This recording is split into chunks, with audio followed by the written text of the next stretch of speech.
Assalamualaikum, selamat petang Pak Anam.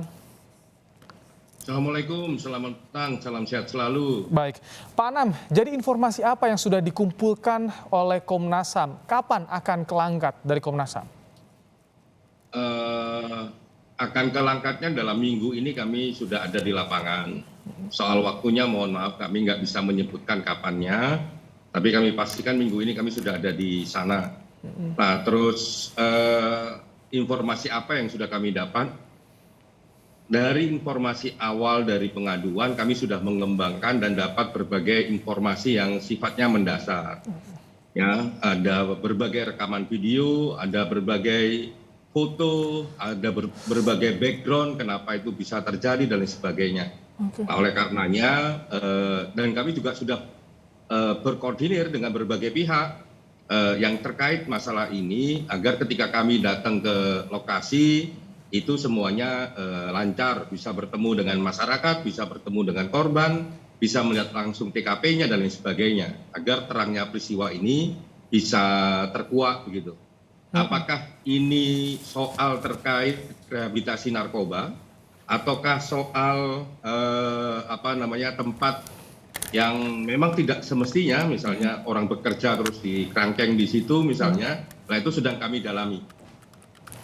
10 tahun Pak Anam, infonya kerangkeng ini ada, ini tadi disampaikan bisa jadi perbudakan modern. Apa yang Anda soroti soal ini Pak Anam? Kok bisa? Siapa yang harus bertanggung jawab soal ini Pak Anam?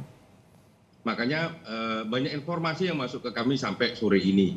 Banyak sekali, jadi perkembangan dari apa yang sudah disampaikan oleh pihak pengadu kepada kami, teman-teman migrant care, itu sudah berkembang sekali dengan berbagai dimensinya. Namun belum bisa kami share di publik karena memang belum kami dalami gitu. Kami belum turun ke lapangan. Tapi pada intinya begini. Apakah benar ada kerangkeng? Pasti benar. Apakah benar waktunya sepanjang itu dinyatakan demikian? Apakah tidak punya izin ataukah punya izin? Ternyata dinyatakan tidak punya izin, ya.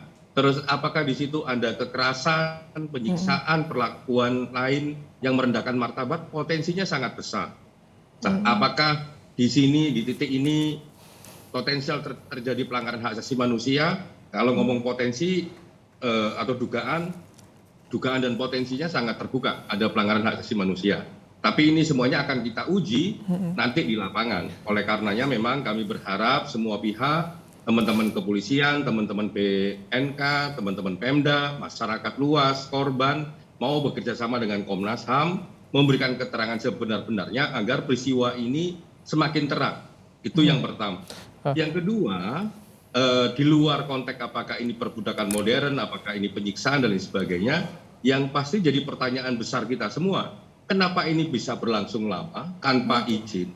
Bahkan pada media tertentu ini sudah diingatkan bahwa harus ada izin, tapi tetap operasinya tetap berjalan kalau ini dalam spektrum penanggulangan narkotika ya. Tapi kan itu nggak ada semua. Nah, tapi sisi yang lain kami juga mendapatkan informasi bahwa ini terkait soal teman-teman yang bekerja di sawit sana, di perkebunan sawit, di pabrik sawit, yang memang ditaruh di kerangkeng sana. Jumlahnya minimal 40 orang. Gitu. Kalau tadi kita dengarkan ada salah satu korban yang bilang sudah ada setahun di sana, rehabilitasi. Hanya olahraga saja Pak Anam. Tadi disampaikan ke Kompas TV, hanya olahraga saja kegiatannya di sana katanya Pak Anam. Pertanyaannya, itu kan lebih dari 40. Kita bisa cek nantinya. Kami berharap bisa menjumpai semakin banyak orang. Karena pantauan kami sesore ini misalnya dari 40 sekian orang yang sudah didalami oleh teman-teman kepolisian, 8 orang misalnya. Masih ada lebih dari 30 orang. Nah itu mau kami telusurin karena informasinya masih simpang siur. Bisa jadi memang ada yang terkait narkoba. Ya, bisa jadi memang ada yang terkait pekerjaan atau terjadi yang lain-lain gitu. Tapi yang pasti adalah menjadi pertanyaan kita semua, kenapa kok memiliki kerangkeng kayak begitu? Tapi apakah boleh Pak Anam kalau dari aturan kepala daerah memiliki kerangkeng untuk menampung pemuda-pemuda yang dalam tanda petik kenakalan narkoba misalkan di sana disimpan di sana tadi ada aktivitas-aktivitas tertentu, apakah boleh tanpa asesmen misalkan? Nggak boleh, karena kan memang apalagi kalau misalkan ini jargonnya adalah jargon untuk pemulihan narkoba.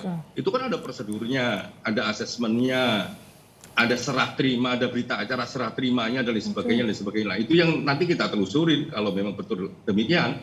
Ya, nah kalau memang itu ternyata ada misalnya, kenapa kok modelnya kayak begini? Sepanjang pengetahuan kami, pendekatan rehabilitasi narkoba itu lebih mengedepankan pendekatan kesehatan. Nggak ada pendekatan dengan pakai penjara kayak begitu. Gitu.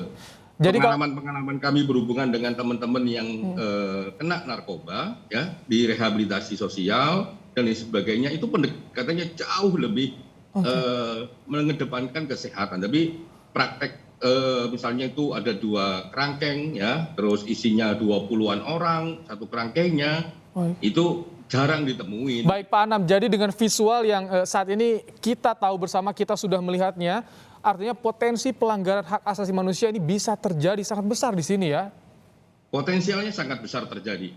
Ya, potensialnya sangat besar terjadi. Di samping yang tadi saya sebutkan, potensial ada kekerasan, potensial ada penyiksaan, potensial ada merendahkan martabat manusia, termasuk juga potensial perdagangan orang. Nah, ini semua nanti akan kita lihat apakah betul demikian ataukah tidak gitu. Nah, saya berharap semua pihak mau bekerja sama dengan Komnas HAM agar memang terangnya peristiwa ini bisa kita nikmati bersama-sama, dan kalau memang ada pelanggaran hukum, ada pelanggaran pidana, ya harus diproses.